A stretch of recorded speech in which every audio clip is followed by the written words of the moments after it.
আসসালামু আলাইকুম আরহামতুল্লাহি ওবারাকাতু। প্রিয় এসএসসি ২৭ ব্যাচ, কেমন আছো তোমরা সবাই? আশা করি ভালো আছো। তবে টেনশনে আছো এ নিয়ে কোনো সন্দেহ নেই। আ তবে আজকের এই ভিডিওটা এটা ১০ মিনিটের ভেতরে শেষ হবে ইনশাআল্লাহ। এই ১০ মিনিটের ভিডিওটা দেখার পরে কারোর আর কোনো ভয় থাকবে না। কারোর আর কোনো প্রকার আ দ্বিধা, দ্বন্দ্ব কিংবা আ মোটেও আ ভয় বা ফিয়ার অফ এক্সাম এটা চিরতরে দূর হয়ে যাবে। সো ৬ মাস এটা কিন্তু কম সময় না আবার। ৬ মাসটা কিন্তু হিউজ একটা সময়। আজকে আমি প্রমাণ করে দেব। চলো আমরা ১ম এই শুরু করা যাক আমাদের যে আ লক্ষ্যটা কি বা টার্গেটটা কি? তার আগে আমি বলে নেই যে তোমাদের সাথে আসলে কি হয়েছে? তোমাদের আসলে কি বলবো? কপাল খারাপ এটা তো অবশ্যই বলব কিংবা অন্যদের থেকে তোমরা যে একেবারে কম সময় পেয়েছো বা কম সুযোগ পেয়েছো এটা অস্বীকার করার কোনো উপায় নেই। সো বলতেই হয় যে তোমরা আসলেই অন্যদের থেকে কম সুযোগ পেয়েছো, অন্যদের থেকে কম সময় পেয়েছো। এখন তোমাদের আগে যারা পরীক্ষা দিচ্ছে অর্থাৎ তোমরা এখন কিন্তু আ তোমরা ২৬ সালের 2nd ব্যাচ, ঠিক আছে? তো এখন যারা পরীক্ষা দিচ্ছে, এসএসসি পরীক্ষা যারা দিচ্ছে, তারা কিন্তু আ তোমাদের শর্ট সিলেবাসে কিন্তু তারা পরীক্ষা দিছে। অথচ তোমাদের কিন্তু এখনো পর্যন্ত শর্ট সিলেবাসেও না, তোমাদের ফুল সিলেবাসে দিতে হবে।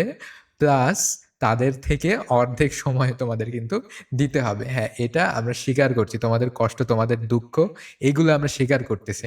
কিন্তু আ আশার আলো আমি তোমাদেরকে দেখাই যে তোমরা কিন্তু ২ মাসেই আম একেবারে মনে করো 0 থেকে A+ পর্যন্ত পৌঁছাতে পারবা। এখন কথাটা খুবই মনে হচ্ছে যেন আ খুবই কি বলবো মসলা লাগানো কথা। কিন্তু না, আসলে মসলা লাগানো না। এটা কিন্তু বাস্তবসম্মত কথা। তোমরা আ এইচএসসিতে যাবে, তাই না? অর্থাৎ ইন্টারমিডিয়েটে উঠবে, কলেজে যাবে। তখন গিয়ে কিন্তু তোমরা দেখতে পারবে যে তোমাদের এই যে এসএসসির যে সিলেবাসটা, এই সমপরিমাণ লেখাপড়াটা তোমাদের ইন্টারমিডিয়েটে গিয়ে অর্ধেক বছরে শেষ করতে হবে, ঠিক আছে? অথবা যদি এক্সাক্টলিও বলি, ঠিক আছে? অর্ধেক বছর না হোক, তোমাদের এসএসসিতে ২ বছরের পড়া তোমার ইন্টারমিডিয়েটে গিয়ে ঠিক একই পরিমাণ পড়া কিংবা তার থেকে ডাবল পড়া ১ বছরে শেষ করতে হবে, ঠিক আছে?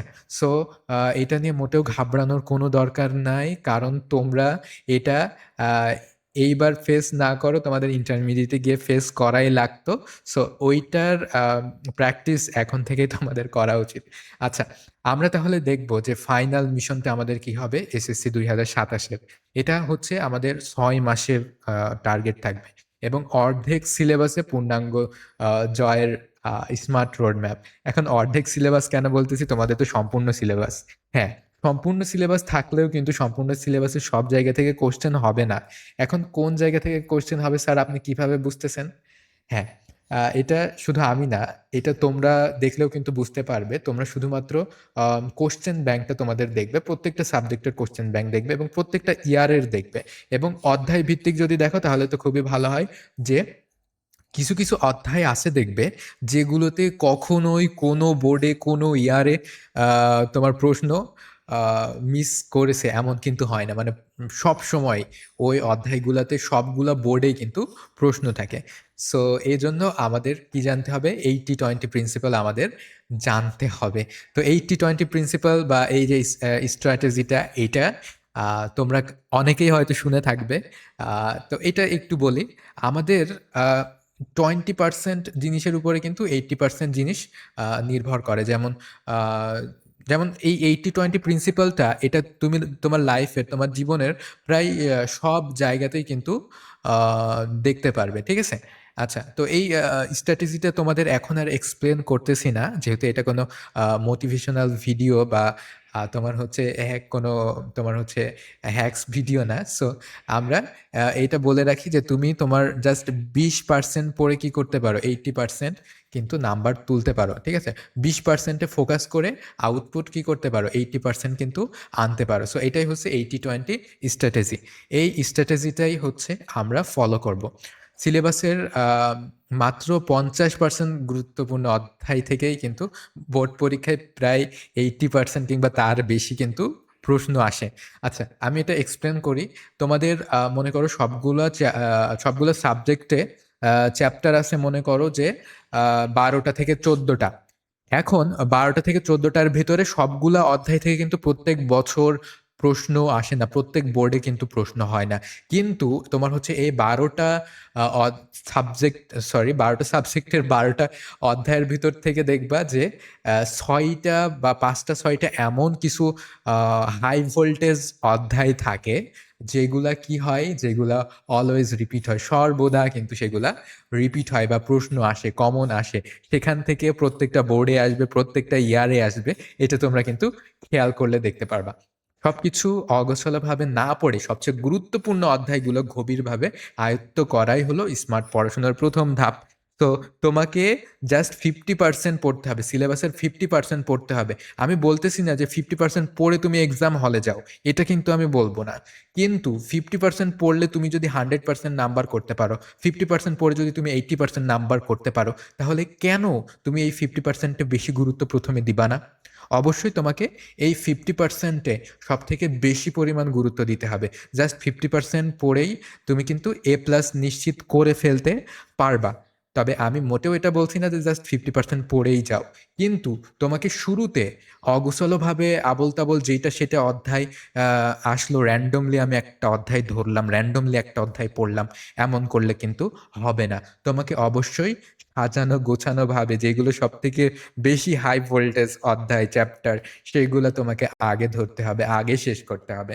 তো এই যে হাই ভোল্টেজ অধ্যায় বা তোমার হচ্ছে সব থেকে গুরুত্বপূর্ণ অধ্যায় বলতে কি বোঝায়? হাই ভোল্টেজ অধ্যায় বলতে বোঝায় যেগুলো কখনোই মিস হয় না, ঠিক আছে? এমন অধ্যায় যেগুলো থেকে প্রত্যেক বছরে তোমার প্রশ্ন আসবে, প্রত্যেকটা বোর্ডে তোমার প্রশ্ন হয়, কখনোই এগুলা বাদ যায় না।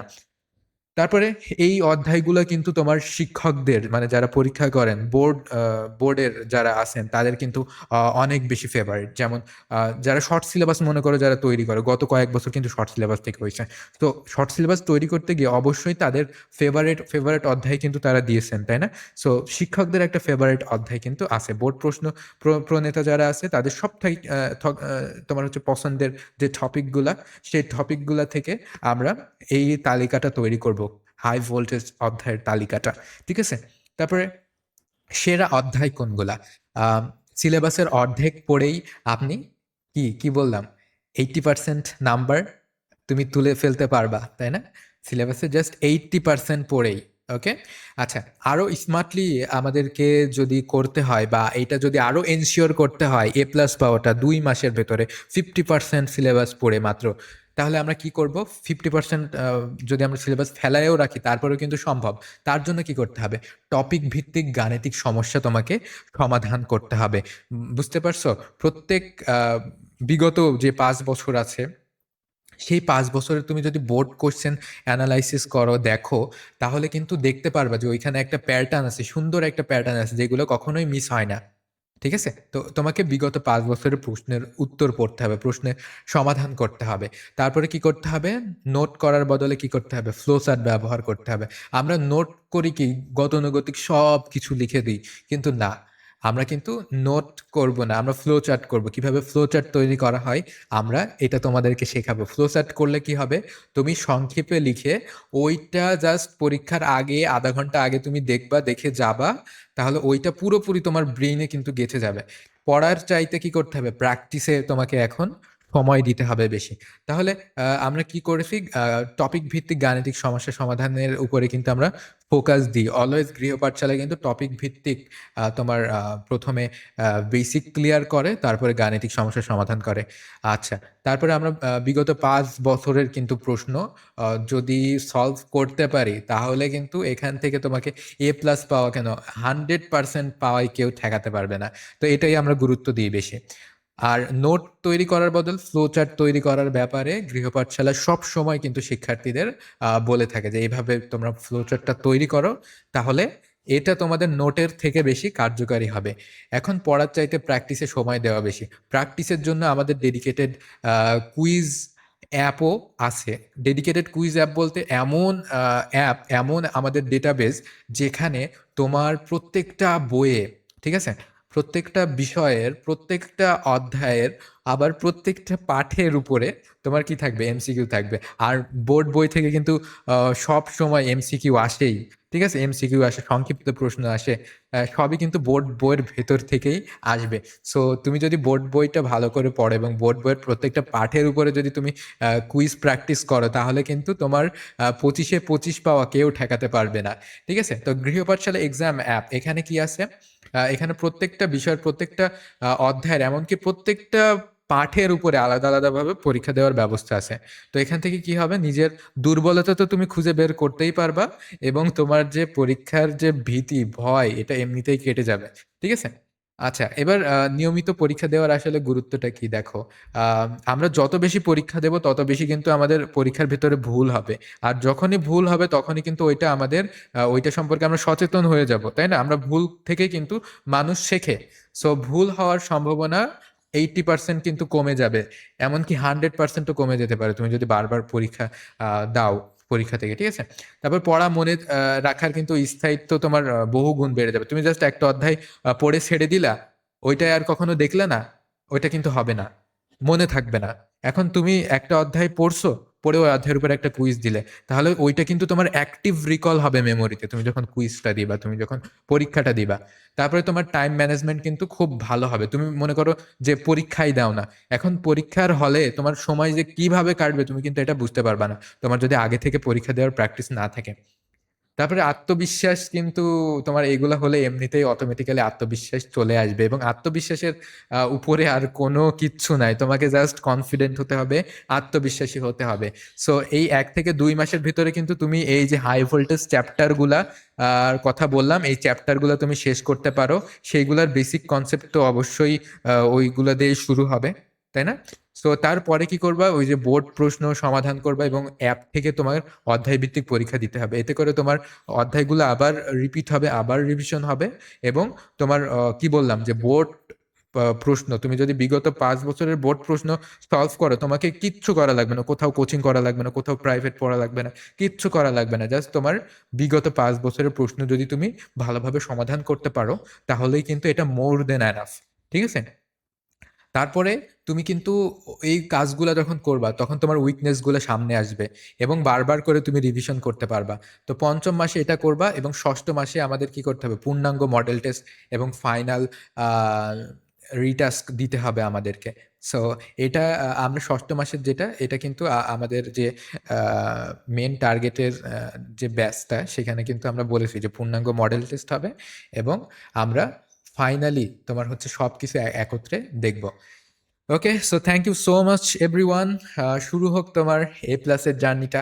আজকের এই যে স্ট্র্যাটেজিগুলা বললাম, এই যে তোমার দিক নির্দেশনাগুলা দিলাম, এইগুলা তুমি অবশ্যই মেনটেন করে চলবা। আর 80-20 প্রিন্সিপাল অবশ্যই ভুলবা না। তোমার 20% থেকেই কিন্তু 80% আউটপুট আনা সম্ভব। তুমি যদি 80-20 রুল নিয়ে কিছুই না জানো, তুমি চাইলে গুগল করতে পারো যে 80-20 প্রিন্সিপালটা কি। আচ্ছা, আমাদের এর পরে যে হাই ভোল্টেজ অধ্যায়গুলো, সেগুলো আমরা সবই একে একে তুলে ফেলবো। সো অবশ্যই সাবস্ক্রাইব করবে, এবং শেষ পর্যন্ত যদি দেখে থাকো, তাহলে অবশ্যই একটা লাইক এবং একটা কমেন্ট করে যাবে। ধন্যবাদ সবাইকে, ভালো থেকো। আবার দেখা হবে ইনশাল্লাহ পরের ভিডিওতে।